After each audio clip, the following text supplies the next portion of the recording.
What I got, you can't buy. It resides between my eyes. Walked through the fire, came out better on the other side. See, life's like a beach if you find the sand. And right now, I'm feeling like 100 grand. You are listening to Inspired Insider with your host, Dr. Jeremy Wise. Dr. Jeremy Weiss here, founder of InspiredInsider.com, where I talk with inspirational entrepreneurs and leaders. Today is no different. I have Eitan Koter. Eitan, before I formally introduce you and Vimmi, I always like to point out other episodes of the podcast people should check out. Since this is it's kind of a part of three series, Eitan. It's e-commerce series, SaaS series, and Israel business series. Okay. And so in previous episodes, one of my favorites actually is Elon Gold and Jason Cement. I don't know if you know Elon Gold. He's an amazing comedian. He also makes fun of Israelis in a nice way with his accent. Very good accents. But it was a phenomenal episode. Check him out. He's one of my favorite comedians. And Jason Cement brought him on, who's an agency owner. And that was a good one. I had Maurice Navone of Mobileye. He's one of the founding engineers there. If you don't know Mobileye, the journey was ups and downs, but they were eventually acquired by Intel for $15.3 billion, which was amazing. And he talks about some of the bumps along the way, Eitan, of like going back to his kids and wife and be like, hey, we can't do any extracurriculars. We're pulling you out of, there's no more eating out. Like we're in a very lean phase. So even those companies have those phases. So it's interesting to hear his perspective on that.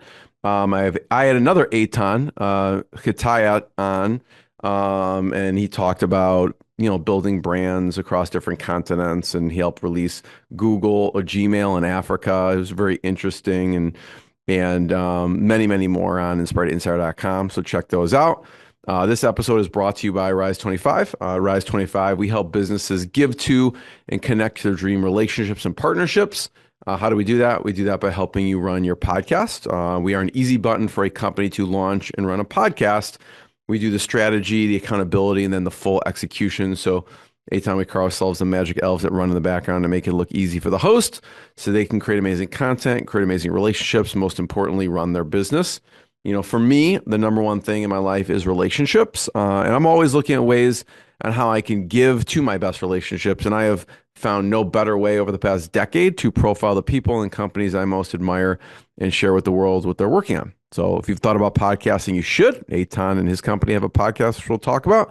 If you have questions, you can email us, support@rise25.com, or go to rise25.com to learn more. I am excited to introduce Eitan Koter. He's the co-founder and co-CEO of Vimmi. Vimmi is a pioneering video commerce SaaS company offering multi-channel shoppable video and also live shopping solutions to brands and retailers. Now, he has over 2 decades of experience in startups and public companies, including leading a Nasdaq IPO. He's recognized thought leader in video, commerce, social commerce, digital marketing. As I mentioned before, he's the host of Mastering E-commerce Marketing podcast. And I think you renamed it to right? E-commerce Pulse, or that's the new name. Yeah, the new name. Yeah, it used to call Ecom Pulse. Ecom Pulse. I got it. So we have Mastering E-commerce Marketing podcast. They've had some great content and guests on there. They share insights on digital experience, media, commerce with brands, retailers, and innovators. Eitan, thanks for joining me. Oh, it was a great intro, Jeremy. It's a pleasure to be here. Looking forward. Me too. I'm excited, and I'm going to pull up your site here for the video people, but just talk about Vimmi and what you do, and people could check it out on Vimmi, VIMMI.net. Yeah, so Vimmi is a video commerce as a SaaS company. We're primarily a technology company with a variety of patents that helps brands, companies use video to sell and promote their product on almost every channel. The main idea is to work with video, which is such a powerful marketing vehicle or channel these days, and plenty of brands and companies are using video to grow organically. And the benefits of video is obviously creating a more meaningful, more emotional type of relationship between people. You mentioned about having great relationship, between us as human beings. Eventually, you want to buy for someone that you know, that you trust. And video is such a powerful way to do that. Video is obviously can be introduced and posted on the company's various social channels.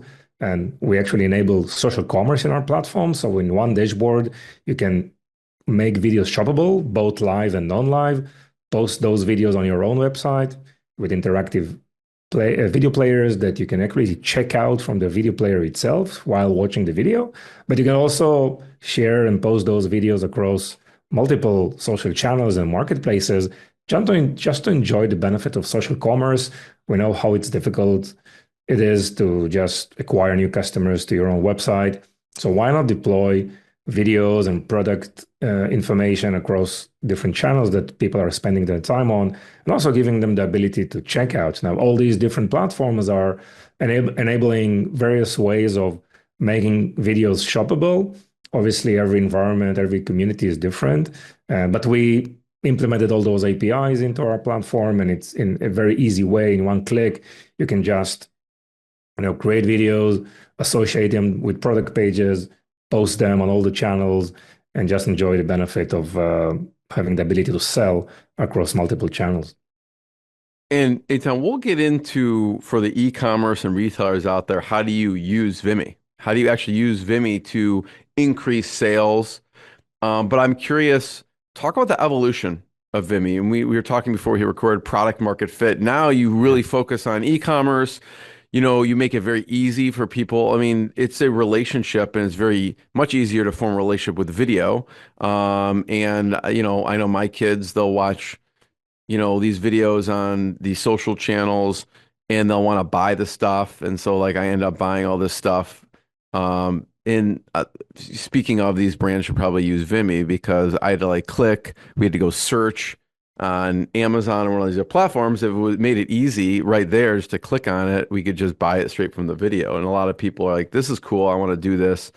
This particular thing was like a chocolate bar filled with like pistachio and something else. And I had to go kind of buy all this stuff elsewhere. But we'll come to that, how people use it, but talk about the evolution of Vimmi itself. Yeah, I mean, we just celebrated last month 11 years for the company. Vimmi is a bootstrap company. We never raised funds, profitable and growing, and we need to do things in a very, I think, special way, just trying to analyze always what's happening in the market and how we can innovate. We started 11 years ago. There was no, video commerce or video. I mean, it was primarily used for media and entertainment type of use cases. So we worked with companies, primarily large mobile operators and large content providers, who wanted to launch kind of a Netflix-like service to their consumers. So helping them launch video services, online video services that they can monetize through a variety of subscription packages. And we still have variety of customers. It's a substantial part of our business, just helping those customers launch those services and introduce video services to their customers. But around 5 years ago, we saw something new that is happening specifically in China with the use of video for sales of products, primarily in a use case that is called today live shopping. Those sellers, this is the only thing that they do. It's their day job. So what they do, they just launch live video from their own studio at home through mobile phone, and just streaming to various apps and websites, and giving the ability for users to make a purchase. Now, this is like a mega industry in China, and it started to evolve in the Western world 4 or 5 years ago. And right now, it's a substantial part of large, enterprises, also mid-market and SMBs that are just using live video, for the sales and even the promotion of their products, and giving users the ability to make a purchase, to communicate via chat, and to create this kind of an interactive experience that is very, very powerful. In addition, we also saw the growth of short form videos, primarily with TikTok, Instagram Reels that follows, and YouTube Shorts. And we know that these short form videos are very, very powerful, just creating this type of conversions. So obviously with TikTok Shop, and also with the ability to create conversions around Instagram, Facebook, and YouTube these days, gives us a lot of, for any company, a great tool to create content in a very authentic way. Doesn't require too much production value or post-production editing. Just be authentic, be consistent, and put yourself out there and differentiate yourself from your competition. It's a wonderful way to just break through the noise, because also their algorithms of all the social channels are favoring video.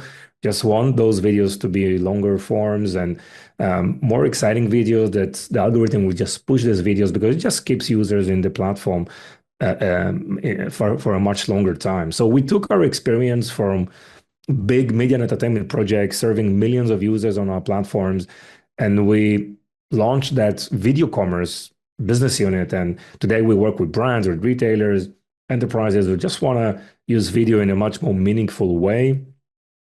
Obviously, today, video is evolving so much. It's not just video creation through influencers or content creators or by the founders or the employees themselves. It's a lot of video that is being created by AI. And this is a lot of, this is part of our managed services type of solution and services that we provide as well, because a lot of people are afraid just to put themselves in front of the camera. It's probably one of the biggest objections that we get. We don't need to convince anyone that video works and it's a powerful marketing channel. But videos is more of a complex type of process, requires some planning, content ideas, production, and AI is just changing the game completely and just increasing throughput. You can create AI avatars of yourself today. You have those, text to video. I had someone on Delphi.ai, and I interviewed his video clone avatar for 20 minutes. Amazing. Yeah, so it was pretty interesting. Totally. Nice. Yeah, and it's going to, obviously, AI is such a big topic, right? But we are looking at some specific video related use cases, and you have like AI influencers today with millions of followers. I mean, things are moving very, very fast and evolving, but primarily we know that organic video, short form videos are working, and it's a great place to start for any brand. And eventually deploy those videos across multiple channels, just having this opportunity to get exposure to your products and create the right content just to make sure that users are getting more familiar with your brand, and just having this 80-20 ratio of just providing value most of the time. And once people know you, they feel more comfortable about you, they trust you, they're more open to get an offer from you. Yeah. I'd love to hear, I know, why bootstrap?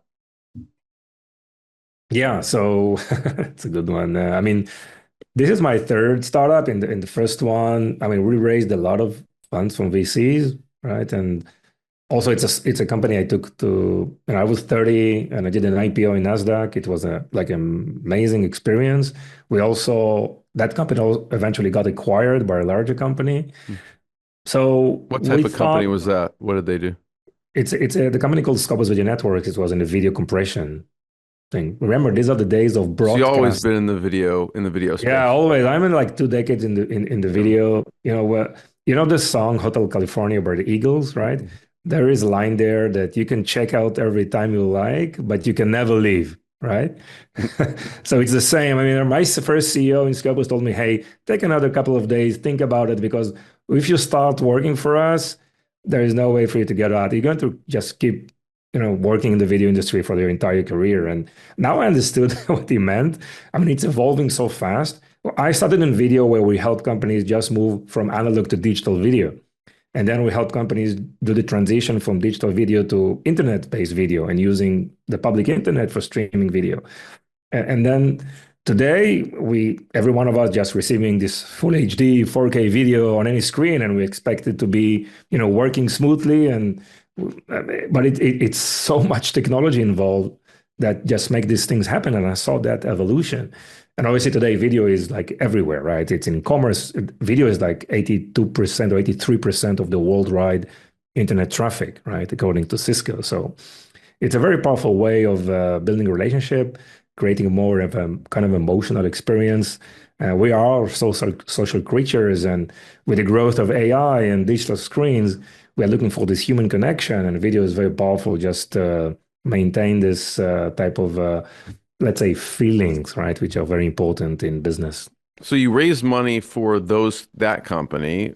So why bootstrap this company? Yeah, so Because I could see you, okay, you're successful after 5, 6 years. You could probably raise money now if you wanted to.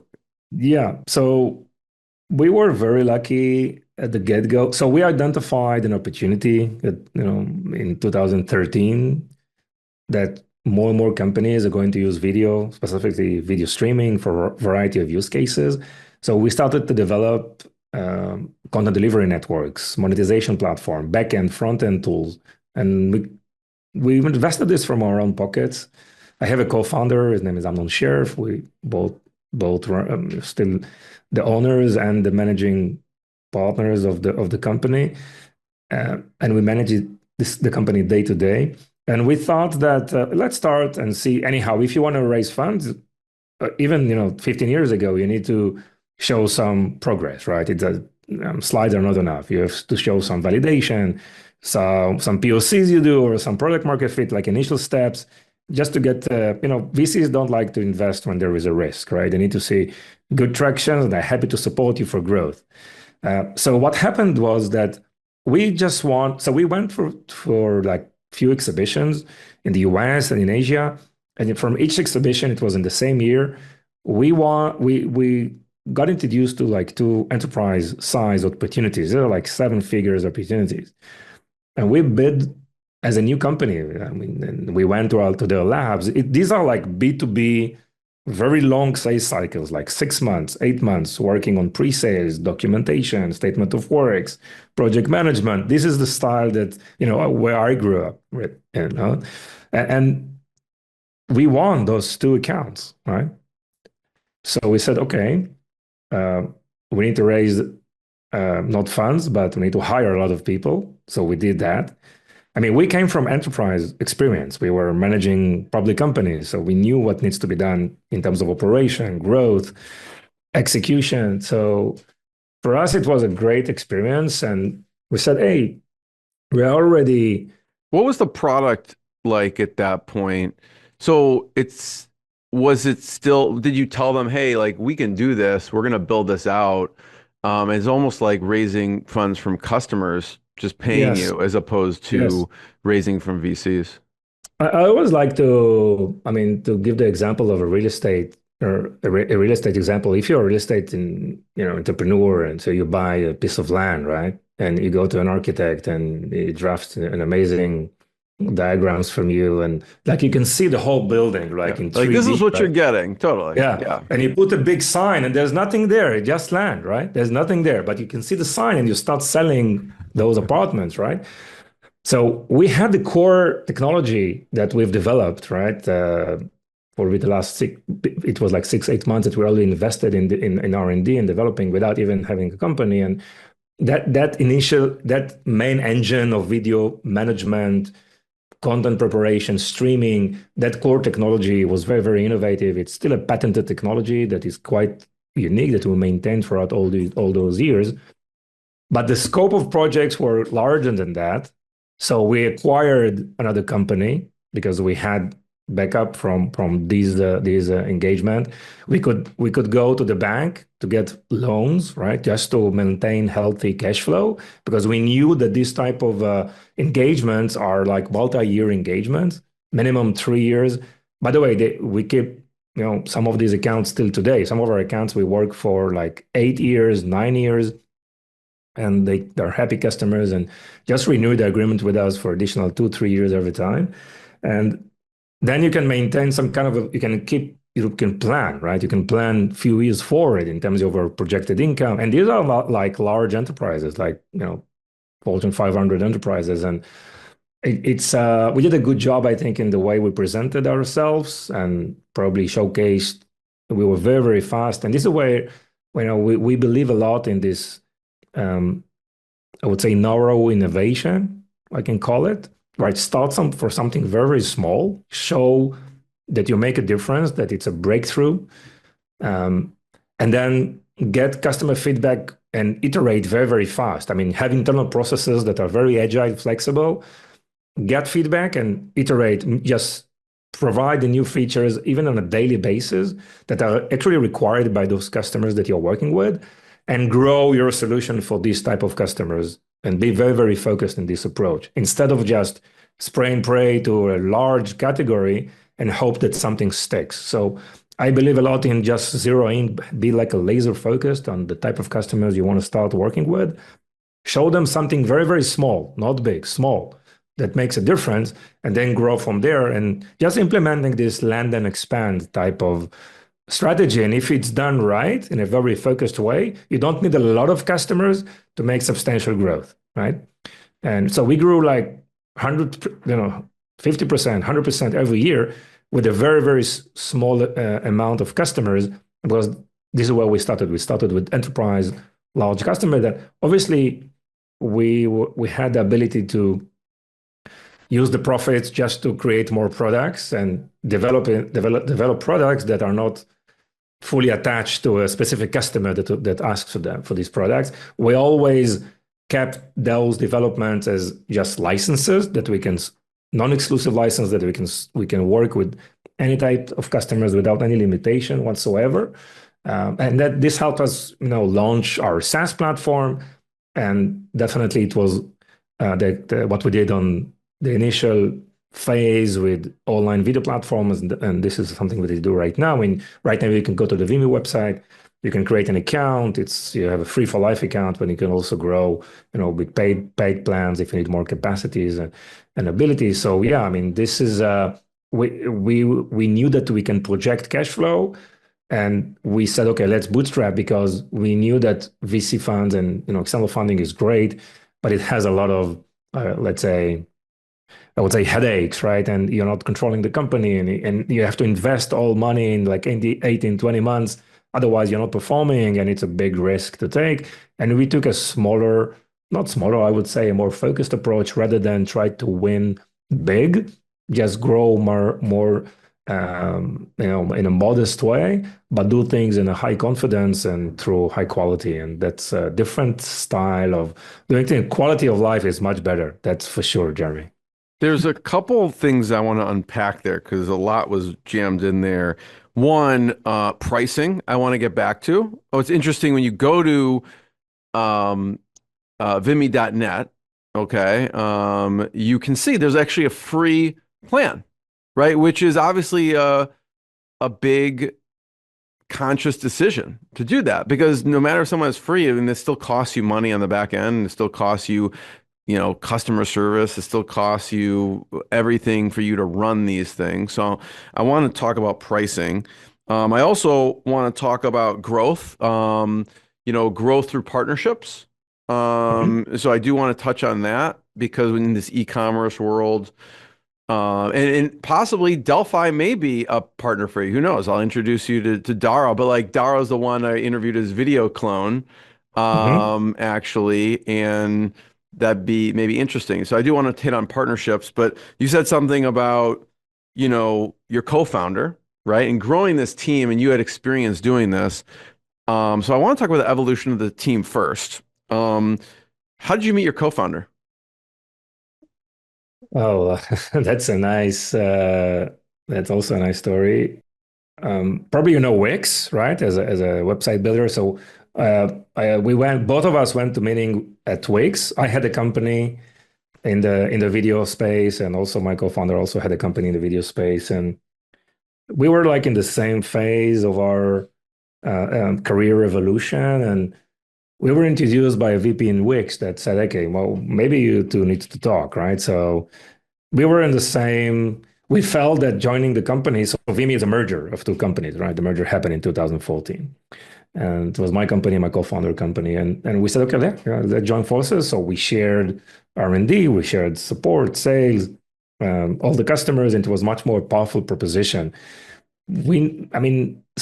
Technology is important, and because we went for this large enterprise focused initially, then in order to implement land and expand, you need to gradually, in a very, let's say, smart way, expand the capabilities and the functionalities of the platform, because these are really fully integrated platforms that are really connected to a lot of different customer platforms, to their billing system, to their customer support system, to their finance system.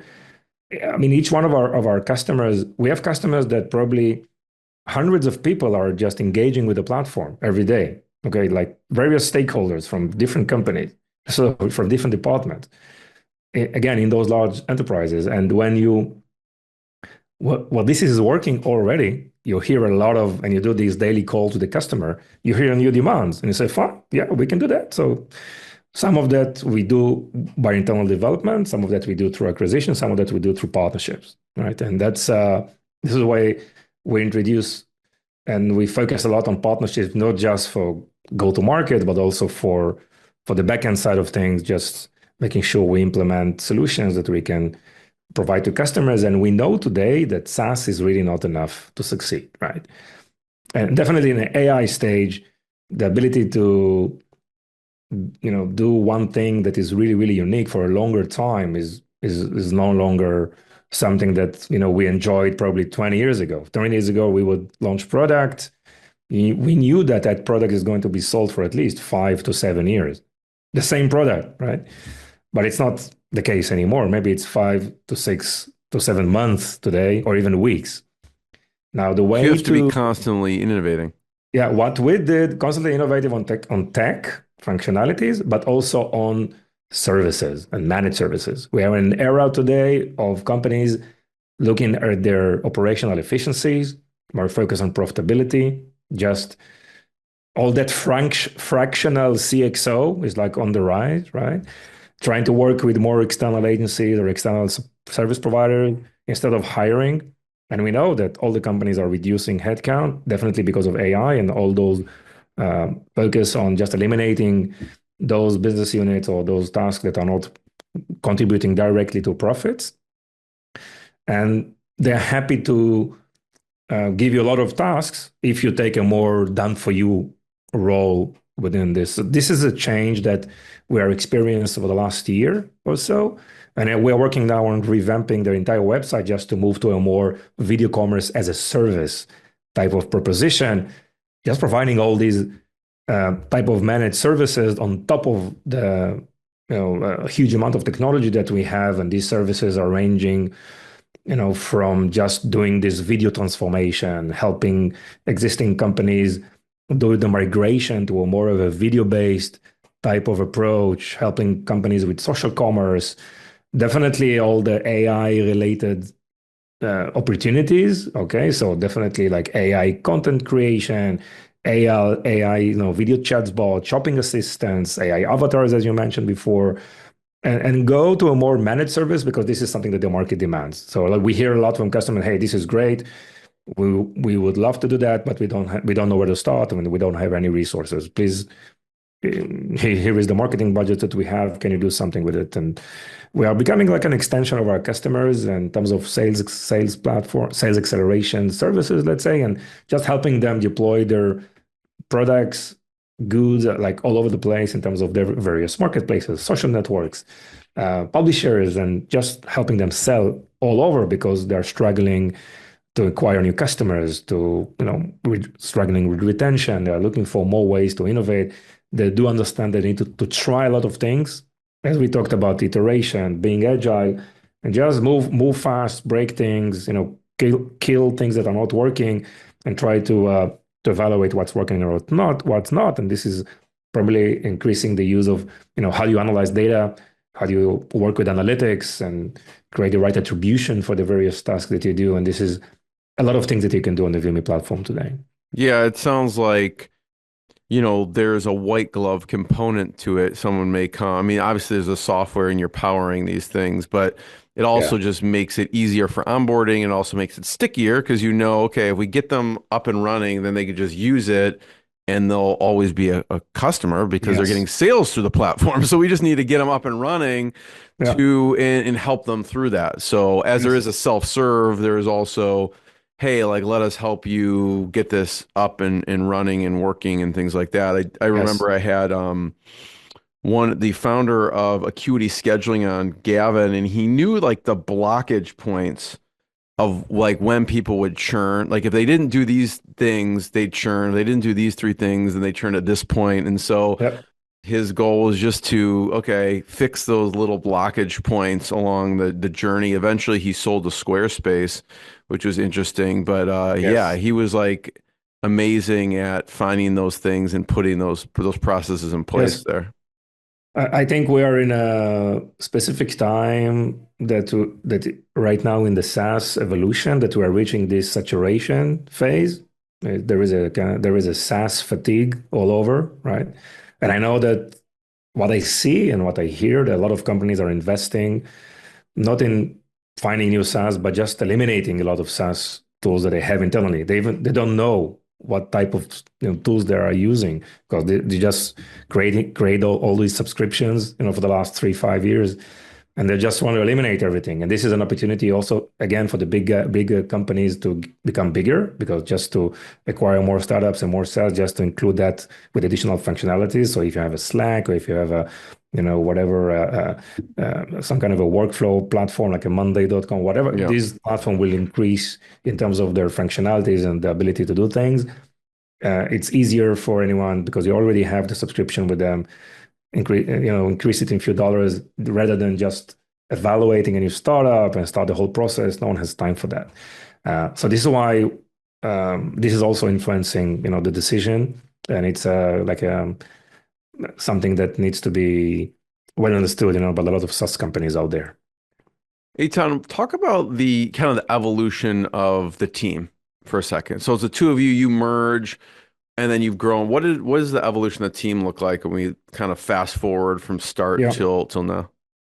I mean, for us, it's working very fast. I mean, we have a clear demarcation between what Amnon, my co-founder, is doing, and what to me, Amnon is just more on the R&D, operation side of things, or more on the marketing, sales, finance. So this is foundational. It's very, very important just to maintain this. It's a very healthy process because there are no conflicts, so there's nothing. Everyone is just responsible for his job, and there is a lot of confidence that things are being done in the right way. And then we analyze what we want to do in terms of planning, primarily R&D, marketing, right? These are the major cash cows, right, of funds. And then we analyze how it looks like in terms of cash flow for the next 12 months. And we definitely in the first years, we just injected all this money 100% back to all these efforts. And primarily these investments are 90% of that cost is to just increase staff, right? So we can discuss department by department, but in the early days, Yeah, talk about the department. I'm curious, yeah, like like R&D obviously. in the initial, like 10 years ago, it was okay, we need to find the best Python engineer and we need to find the best C++. I mean, no one talks about this language. This language is gone today, right? So who has the best experience to work with ChatGPT to create code, right?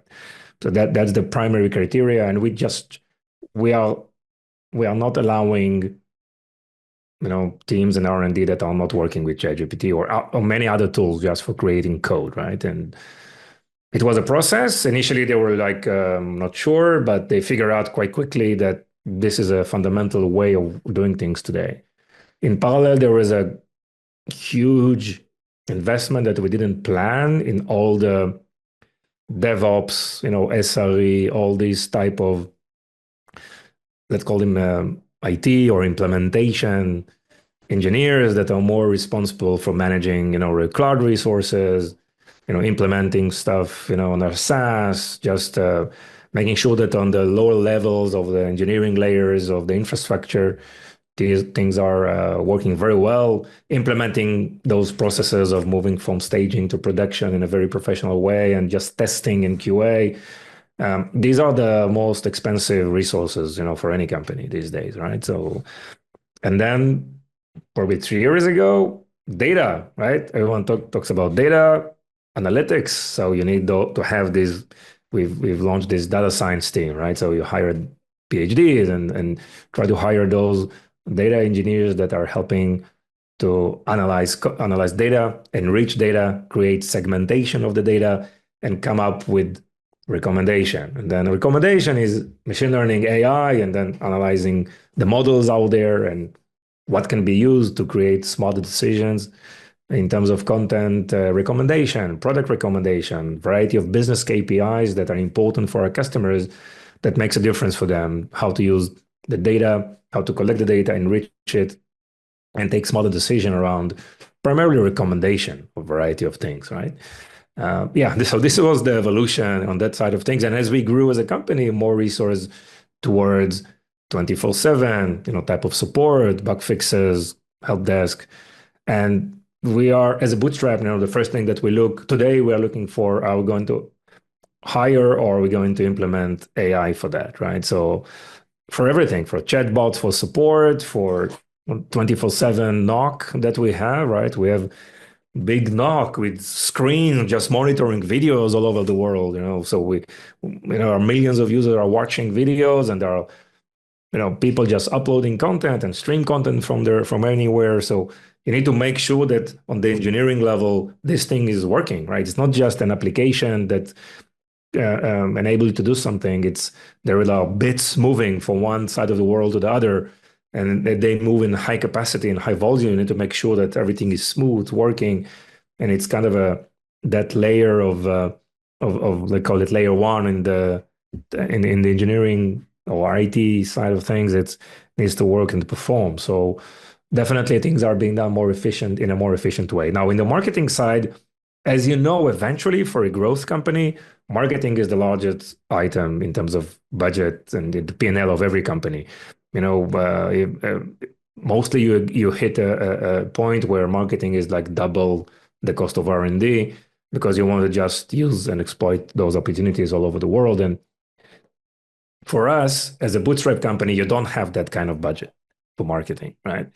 You have a budget for R&D, for supporting customers, customer support, but marketing, you need to be very, very smart. So this is where we launch our partnership, our indirect type of go-to-market, which is very, very powerful, because it gives you the ability first to learn a lot about the market.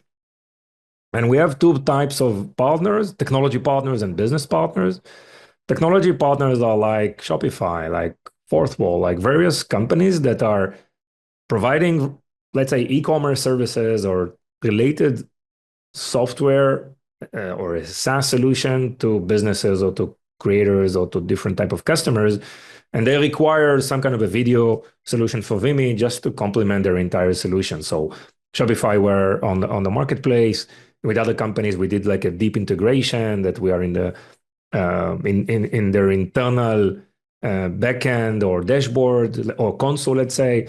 And these are the technology implementation that we did, and it usually works around them introducing us to customers, opening accounts in Vimmi, and obviously there is a kind of a revenue share engagement between us and them. Business partners are primarily agencies like marketing agencies, e-commerce agencies, variety of business partners that are just promoting our stuff to their prospective customers. But and in parallel, we have the direct approach primarily to large enterprises.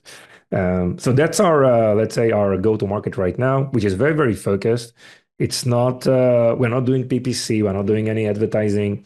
It's really working hard with the internal team about, leveraging the existing relationship we have with our partners and with our customers, and just trying to work very smart through organic content like LinkedIn and through variety of industry expert and consultants that we are always communicating and even engaging with some of them, just to introduce us to more and more enterprise style of opportunities.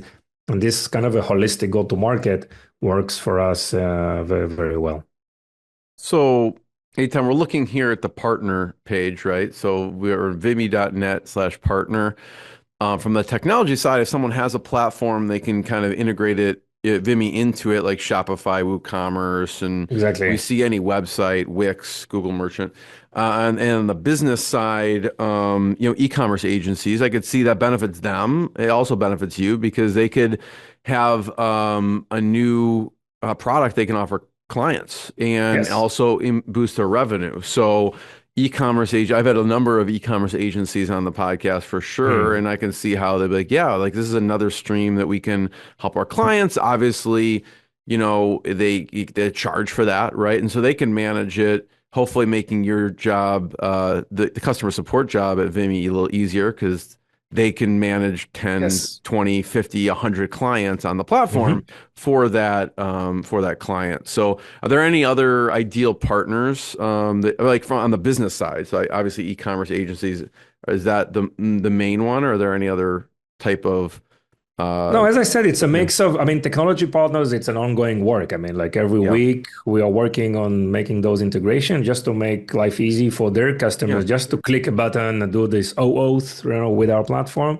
So this is something very, very quick. It's a very structured process. Those API documentations are available, and any technology company can quickly do the integration. And we see demand like from various sectors, not just e-commerce site builders, but also creators platform, influencer marketing platforms. I mean, variety of categories that are just we are being introduced to more and more categories that find our solution interesting. So we see a big growth over there. In terms of the other side of the things, more agencies, yeah, more marketing agencies, more businesses that are like agencies that are. We are just a complementary solution for them. Also, for them, just providing service, they realize that there must be a technology component, both for improving margins, but also for probably improving valuations of the things that they do, right? And just to help customers. And also, the trigger for them is just making just launch this kind of a recurring revenue streams, right? When with the agency you have like a projects maybe, and it's very limited in time, but with SaaS and technology, it's just keep going on and on. And this is another revolution of the agencies out there that are starting to use software as a service to work to just as an additional revenue stream and delivery to their customers. yeah. That brings me to the pricing part, right? So I remember I had the Jotform founder on, and they have a free plan, and I mean it costs money, obviously, to do that. Yeah. Talk about the decision for free and like in the pricing here, right? Because I'm Yes. sure a lot of time went into this. Yeah, so the free forever plan is obviously costing us money, but it's a marketing expense. This is how we look at it, right? And obviously you have a bunch of paying customers and free customers, and paying customers are the profits or the gross margin is should be fine or should be enough just to finance those marketing expenses on the free plan. We are now being asked because we are starting to serve more and more categories in the industry. So this is a pricing that we thought about might be relevant for a mid-market customer, but we were introduced through our technology partners to more of I would say, let's say small businesses or even solopreneurs like content creators. I mean, they are paying for the entire e-commerce, probably $20, $30, and they're expecting the video solution to be something on that volume. So we are launching also an SMB pricing to support that. And of Hmm. course, on top of this pricing, we have the enterprise which is usually a custom um, um, proposal. We need to go into some kind of a discovery session. Some of the discovery sessions are taking longer time, which is fine because there are a lot of things that needs to be defined. And in some of those opportunities, we also um, provided the entire e-commerce platform itself, right? Vimmi is also a Shopify and Adobe partners and also Salesforce. And some of these opportunities, we also provided this entire store itself, including the video side. And even we built marketplaces, right? Also, so this is another thing that we're very proud of, that we're able just to evolve. And this is something we do on the pull mode, and we don't do it on a push mode. So, right, through discovery, we said, hey, we can build this Shopify for you, or we can build this Magento for you. So, yeah, we can do that. Let's just throw it into the subscription, and it's fine. It's ready, and let's go. So it makes life easy for customers. And this is an evolution of having all this discussion, with these enterprise customers, which are more kind of a custom made implementation, but anyhow, always using our SaaS, using our software as the same software that all the other markets is using. Yeah. No, it's interesting because I could see, you know, if you're a product, someone wants to hook in someone, get them using it, and then if you be using it more and more, you find it more valuable, you have to pay. Like, so if you look at some of the features here, obviously, as you want to do more lives per month, you have to pay. If you want to do longer lives, you have to pay. If you want Yes. to go on more social media channels, you have to pay. But like Hmm. and also what's interesting I find is the views, right? Like if you have 50 concurrent viewers, you could still be free if you have 1,000 views. But Yes. if you have an influencer who's got like 1 million views on something, they're going to hit the free plan pretty quickly, but like Yeah. that's value because they're going to sell more. So great, you can Yeah. afford to pay if you have 1 million people watching this thing and a certain number of people buying it. So it's just interesting to go through to see the different plans and like how Yes. they progress here, Yeah, and the customer, I mean, we also have a variety of use cases. Like we have customer that he wants like 4 lives per month, but he has 10 million visitors on his website in a month. So I mean, remember, we are the CDN, we are the content delivery network. We stream that content to a video player on the customer website. And we are responsible for that streaming, and we need to make sure that everything works. And some of these events have tens of thousands of concurrent users. These are like mega events, right? We need to make sure we are responsible for these events to work 24/7. And if right? something fails and something not working, we need to Right. uh, we need to fix it. So All these things is interesting, Atom, because I'm sure at some point it's like, oh yeah, let's offer. I'm not saying this is the case. 3 lives, and like, oh God, this person did 3 lives, but we need to add views to this thing because we're yes, gonna lose our shirt. yeah, So each of these lines was probably something happened. You're like, okay, we need to have a different tier for this. We weren't thinking of this. yes. Um, Yes, I I mean there are a do. lot of Yeah. permutations, right, in the industry. We're very open to discuss this with No, it makes anybody. sense. Yeah, it makes perfect Yeah. sense. Like things that cost you money and time and resources, like you have to charge for it. So, I do want to get to some of the content piece, right? And some of the mistakes people make as well, and use cases. Like you have some really really good content, so I encourage people to check out Vimmi.net. Here we're in 5 shoppable TikTok video formats. I mean, this is not just TikTok, but any, right? We have product Yeah. demonstrations, unboxing, product reviews, influencer live streams, behind the scenes content. So I encourage people to check this out. But what are some of the mistakes you find people are making with video? The main mistake that people are doing is they just stop, right? That's the They're not second doing point. it at all, you mean?